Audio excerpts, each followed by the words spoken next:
Hello viewers, আসসালামু আলাইকুম। আমার এমডি ফ্যামিলি ব্লগে তোমাদের সকলকে জানাই স্বাগত। আশা করি তোমরা সকলেই ভালো আছো। আমি আলহামদুলিল্লাহ ভালো আছি। তো আরেকটা ব্লগ নিয়ে তোমাদের সামনে হাজির হয়ে গেলাম। তো আজকে সকাল সকাল উঠে অনেকগুলো কাজ আছে। তো সেগুলো এখন শুরু করে দিলাম। খাওয়া দাওয়া এখনও করিনি, কারণ আজকে সত্যি প্রচুর কাজ আছে।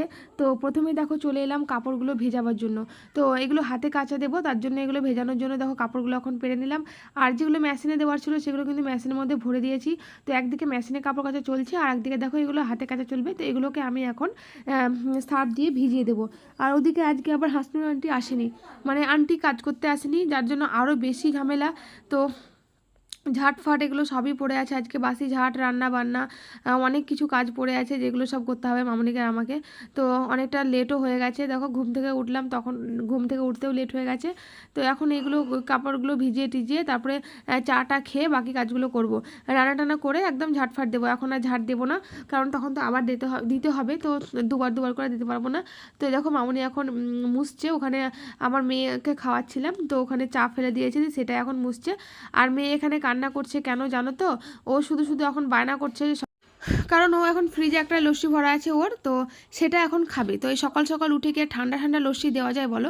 তো আমি ফ্রিজ থেকে বার করে যে রাখবো সেটা ভুলে গেছিলাম। তো ওই জন্য ওকে দেবো না বলে, দেখলাম ও কাঁদছে, কাঁদুক, ওকে দেবো না, ও যতই কাঁদুক। আর মামনিকে বললাম, মামনি লস্যিটা বের করে রেখে দাও, তো একটু পরে তখন ওকে দেবো। তো মামনি এখন লস্যিটা বের করে রাখলো, আর তরমুজ বের করে রাখলো ওর জন্য। একটু বেলাতে তখন ওগুলো গরম হবে, তখন খেতে দেবো। তো কিছুতেই শুনবে না, এইভাবে একেতেই কান্না করে যাচ্ছে। আর ওইদিকে আমার মামি আজকে তো মেন ব্যাপারটা হচ্ছে আজকে তোমাদের দাদা ভাইয়ের জন্মদিন। তো যার জন্য আমি একটু দুপুরে রান্না করবো। রান্না করার প্ল্যানটা ছিল রাত্রেবেলাতে, যে রাত্রে পোলাও হবে, মাংস হবে, এইসব একটু ভাজাভুজি করবো, দিয়ে রাত্রেবেলায় সবাই মিলে খাবো। তো ও বললো যে রাত্রে আমার খাওয়া হবে না, রাত্রে আমার বন্ধুদের সঙ্গে একটু পিকনিক আছে, তো সেটাই খাবো। তো তার জন্য এবার দেখলাম তাহলে দুপুরে করে ফেলি। তো ওই জন্যই মামি ওখানে আমাদেরকে পেঁয়াজ কেটে, চাল বেছে এগুলো দিচ্ছে, আর আমরা এদিকে কাজ করছি একদিকে। তো মামিও আছে ওখানে, মামুনির সঙ্গে কাজ করছে। তো সঙ্গে করে নিলে একটু সাহায্য হয়, যেহেতু আন্টি আজকে আসেনি ওই জন্য। আর এদিকে তোমাদের দাদা ভাই চলে এসছে। তো ওর জন্য এখন খাবার খুলছি। তো আজকে যেহেতু ঘুগনি করতে পারিনি, তো তার জন্য তোমাদের দাদাভাইকে ফোন করে বললাম যে তুমি ঘুগনি কিনে নিয়ে এসো। তো ঘুগনি কিনে নিয়ে এসছে, তার সঙ্গে সঙ্গে আবার চপও নিয়ে চলে এসছে। চপ আনতে বারণ করেছিলাম, চপ খেলে আবার গ্যাস হয়ে যায়, এমনিতে ওর প্রচণ্ড গ্যাস হয়, তার জন্য বলেছিলাম চপ নিয়ে এসো না, শুধু ঘুগনি নিয়ে আসবে। তো মানে ওকে ঘুগনি আনতে হলে চপ আনতেই হবে। তো দুটো চপ নিয়ে এসছে আর ঘুগনি নিয়ে এসছে। তো আমি তো খেয়ে নিয়েছি। আমি খেয়েছি বলতে আজকে কি খেয়েছি জানো? মানে কদিন থেকে আমাদেরকে দুধ দিতে আসছে না। দুধ যে দিতে আসে দিদি, সেই দিদিটা দুদিন থেকে আসছে না। গাইটা অসুস্থ, তার জন্য দুধ দিতে আসতে পারে না। ওই জন্য মেয়ে তো কালকে খেয়েছিল একটা সেই পাপা বিস্কুটগুলো দিয়ে চা।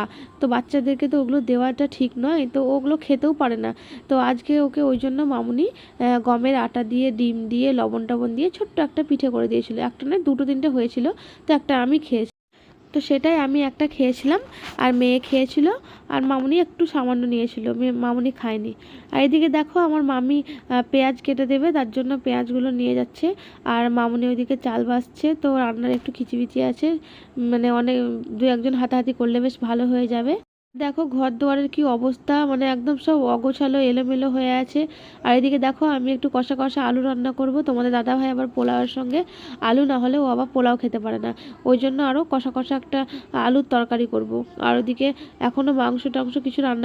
তো আলুর মশলাটা কষাবো। এদিকে চলো মাংসটাকে এখন কেটে নিয়েছি, ছোট ছোট করে পিস করে নিয়েছি। আর এখন হবে কি, মাংসগুলোকে ভালো করে ধুয়ে নেব। তা আলুর ঝোলটা প্রেসারে সিটি মেরে দিয়েছি, তো ঝোলটা বেশি ছিল বলে ফুটাচ্ছি।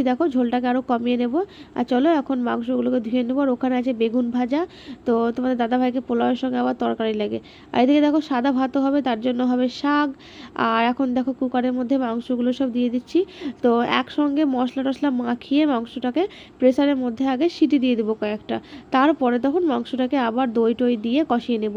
তো এখন আপাতত আমি মশলা, পেঁয়াজ, তারপর তোমার তেল, এসব জিরে গুঁড়ো, ধনে গুঁড়ো, যা যাবতীয় হয় সব কিছু দিয়ে ভালো করে মাংসটাকে মাখিয়ে এখন কয়েকটা সিটি দিই। তো পেঁয়াজ তো দিয়ে দিলাম, আর এখন দিয়ে দিচ্ছি আদা রসুনের বাটা।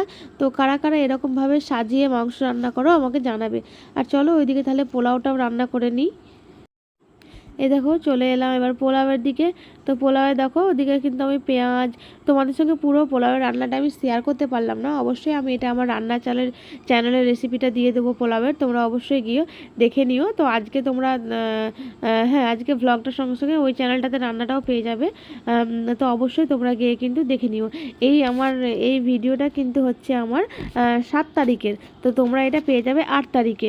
তো 7 তারিখ তোমাদের দাদাভাইয়ের জন্মদিন ছিল।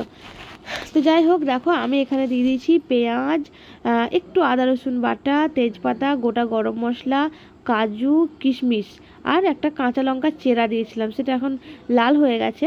তো এই সবগুলোকে আমি কিন্তু এখন একসঙ্গে ভালো করে ভেজে নেব লাল করে। আর ওদিকে আমি কিন্তু পোলাওয়ের যে চালটা হয় গোবিন্দভোগ চাল, সেটাকেও ভিজিয়ে দিয়েছি। ভিজিয়ে ওটাকে আমি এখন পানি ঝরাতে দিয়েছি। তো তোমাদের সঙ্গে শুধুমাত্র এইটুকুই শেয়ার করলাম, বেশি শেয়ার করতে পারবো না। আর এদিকে দেখো ভাতটাকে একদম পানি টানি দিয়ে এখন ঢাকা দিয়ে দিলাম। তো চলে এলাম একবারে, দেখো রান্না বান্না হয়ে গেছে, তোমার দাদা নামাজ পড়ে চলে এসছে। তো তোমার দাদাভাইকে খেতে দিয়ে দিয়েছি, আর মেয়ের খাওয়া হয়ে গেছে, মেয়েকে আমি দিয়েছিলাম, মেয়ে নিজে নিজে আজকে একটু খেয়েছে। তো তোমাদের দাদাভাইকে দেখো দিয়েছে হচ্ছে ভাত, কষা কষা আলু, বেগুন ভাজা, মাংস, আর ওখানে শসা আর পেঁয়াজ কেটে দিয়েছি। তো দেখো মেয়ে প্রথমে খাইয়ে দিচ্ছে। বন্ধুরা শুভ সন্ধ্যা, সবাইকে জানাই শুভ সন্ধ্যা, গুড ইভিনিং। তো সকাল থেকে একটু সময় হয়নি যে তোমাদের সামনে আমি আসি। তো এতক্ষণে সন্ধেবেলায় বাজছে তোমার 7টা। তো 7টার সময় আমি তোমাদের সামনে এলাম। তো সকাল থেকে খুবই ব্যস্ততার মধ্যে ছিলাম প্রচণ্ড, সেটা তোমাদেরকে সব কিছু তো আর ভিডিওতে আমি শেয়ার করতে পারিনি, যতটা পেরেছি মোটামুটি তোমাদেরকে দেখিয়েছি। তো আজকে ছিল তোমাদের দাদাভাইয়ের জন্মদিন, এতক্ষণ তোমরা নিশ্চয়ই বুঝতেই পেরে গেলে ভিডিওটা দেখে।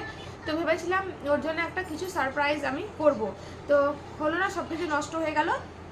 কারণ হচ্ছে ও আগে থেকে সকালে যখন যায় বেরিয়ে ঘুম থেকে উঠে যখন খেলতে যায়, এসে আমাকে বলে দিল যে আজকে আমার বন্ধুদের সঙ্গে আমার ফেস্ট আছে, মানে ওর আর ওর বন্ধুর একই ডেটে আজকে জন্মদিন পড়ে গেছে। দিয়ে ও বলছে যে দুই বন্ধুকে আমাকে বাকিরা বন্ধুরা সবাই বলছে তোদের আজকে দুজনের বার্থডে, তো দুজনকে রাত্রে আমাদেরকে খাওয়াতে হবে, দুজন মিলে খাওয়াবি তোরা।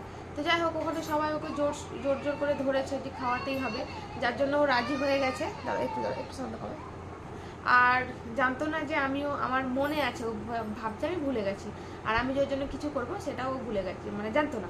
তো তার জন্য এসে আমাকে বলছে না, আমি বললাম তুমি কেন বললা আজকের দিন, কমপক্ষে তুমি কালকেই করতে পারতা, আজকে তোমার তো বোঝা উচিত ছিল যে আমার তো মনে থাকবে, আমি কিছু না কিছু করবোই তোমার জন্য। তো বলছে ঠিক আছে রাত্রে কিছু করো না, যা করা তাহলে দুপুরেই করো, রান্নাবান্না তাহলে দুপুরেই খাবো। তো ভেবেছিলাম যে কেক আনবো, পায়েস টায়েস করবো। তো কেকটা আনাও পছন্দ করে না, যার জন্য কেকে আমি অন্যবার আগে কেকগুলো আনতাম, গতবার হয়েছিল তখনও কেক এনেছিলাম। তো পছন্দ যেহেতু করে না ওই জন্য ভেবেছিলাম আনবো, তারপরে আবার দেখলাম যে না ও তো কেকটা পছন্দই করে না, তো কেকটা আনবো না। তো পায়েস টায়েস করবো ভাবলাম। তো ওই সকালে এসে ওরকম বলে দিল, তারপর আবার ওই বাড়ি থেকে আম্মু ফোন করে বলছে এই বাড়িতে এসে দিয়ে করো। তো অন্যবার গিয়ে আমি ওই বাড়িতে করি দুপুরবেলাতে, আর রাত্রেবেলাতে আমাদের বাড়িতে করি। রাত্রে মানে সন্ধ্যাবেলা কেক টেক কাটাই, পায়েস টায়েস খাওয়াই, তারপর রাত্রে আবার ভাতটা পোলাও টোলাও যা কিছু করি ওর পছন্দ মতো, আর দুপুরে ওই বাড়ি থেকে করে আসি। তো এবার ওদের দুপুরবেলাতে আমাকে বললো, আমি দেখলাম ও রাত্রেও খাবে না, তাহলে দুপুরে আমি এখানেই করি, প্রতিবার তো ওখানে গিয়ে করি দুপুরে। তো আমি বললাম যে আম্মু এবার আমি আর যাবো না দুপুরে, তো বললো ঠিক আছে তাহলে। সারাদিন এই রান্না বান্না করতে লেগে তোমাদের সঙ্গে ব্লগ ভিডিও কিছুই শেয়ার করতে পারিনি, যতটুকু পেরেছি একটু একটু করে তুলে ধরেছি, কারণ আমার তো কেউ ক্যামেরাম্যান নেই বলো যে ক্যামেরা ধরবে। আর ওভাবে স্ট্যান্ড লাগিয়ে রান্নাঘর আমাদের খুবই ছোটোখাটো ঘর। তো তারপরে সে কাপড়গুলো ভিজালাম, দেখলাম ওইগুলো সব কাচলাম, অনেকটা দেরি হয়ে গেছিলো আজকে আমার। তো যাই হোক তোমার দাদাভাইকে তাও 1:30টার মধ্যে নামাজটা পড়ে এলো জুমার, তারপরে ওকে খেতে দিয়েছিলাম। তো ও তো খেলোই না, খেতে দিলাম, তো আবার সে গুটিয়ে নিতে হলো, দিয়ে আবার আমি তাড়াতাড়ি করে গোসল করলাম, দিয়ে একসঙ্গে খেয়েছিলাম দুজনে আজকে। তো এইটুকুই। আর আজকে দেখো ওদের বন্ধুদের সঙ্গে এখন ফিস্ট করছে, ফিস্ট করবেন, এখন খেতে যাবে জানি না, ফিস্ট তো বলছিল, এখনও বলছে এবার রান্নাবান্না শুরু হয়নি, এখন কি করবে জানি না, ফোন করবে যে জানাবে। তো ঠিক আছে আজকের মতো এই পর্যন্ত ব্লগটা। ভালো লাগলে যদি একটু ভালো লেগে থাকে তো অবশ্যই সাবস্ক্রাইব করে দিয়ে চ্যানেলটাকে, পাশে থেকে সাপোর্ট করো, লাইক করো, কমেন্ট করো, শেয়ার করো। তো আজকের মতো এই পর্যন্ত, ইনশাল্লাহ আবার একটা নতুন ব্লগ নিয়ে তোমাদের সঙ্গে হাজির হয়ে যাবো দেখা করতে। তো সবাই ভালো থেকো, সুস্থ থেকো, খুদা হাফিজ, আসসালামু আলাইকুম। দেখা হবে আবার নেক্সট ব্লগে।